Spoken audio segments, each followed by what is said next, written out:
उपयुक्त समय। यदि हम कोई कार्य करने की सोचते हैं तो सदैव कुछ परिस्थितियां हमारे पक्ष में होती हैं, हमारे अनुकूल होती हैं, कुछ को अपने अनुकूल बनाना पड़ता है। समस्त परिस्थितियां कभी भी हमारे अनुकूल नहीं हो सकती है। यह महत्वपूर्ण नहीं है कि आपके पास क्या है और क्या नहीं है, बल्कि महत्वपूर्ण यह है कि आपके पास जो है उसका उपयोग कहाँ और कैसे करते हैं। और जो चीज आपके पास नहीं है वह आप कहाँ से और कैसे मैनेज करते हैं। एक, जब कोई लड़का पढ़ाई के अंतिम समय में होता है, उसके पास ज्ञान और कार्य करने की सामर्थ्य भरपूर मात्रा में होता है, परंतु अनुभव और पैसे की कमी रहती है।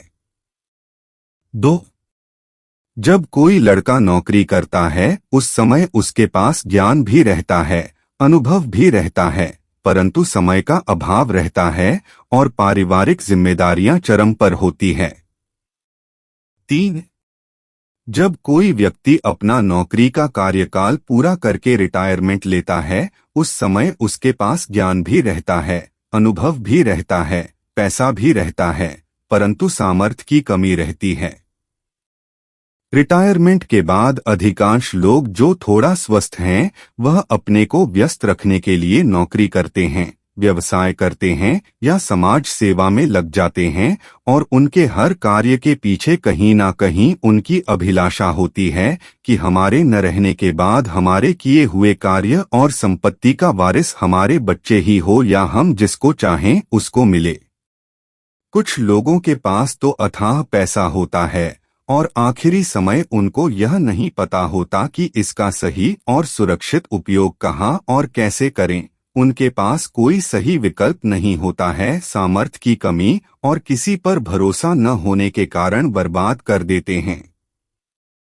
इन तीनों स्थितियों के लोगों के भावनाओं और हितों का ध्यान रखते हुए सबके आपसी सहयोग से वसुधैव कुटुंबकम की भावना, सर्वे भवन्तु सुखिनः की कामना के साथ जेजेएसएस प्लेटफार्म पर लाकर जेजेएसएस की मध्यस्थता में सुरक्षित रोजगार, व्यापार, उद्यमिता विकास, सुरक्षित इन्वेस्टमेंट और वृद्धाश्रम में संरक्षण का एक भय मुक्त विकल्प दिया जाएगा, जिसमें उनके बाद उनके स्थान पर उनके लड़के या वारिस उस कार्य को आगे बढ़ा सकेंगे।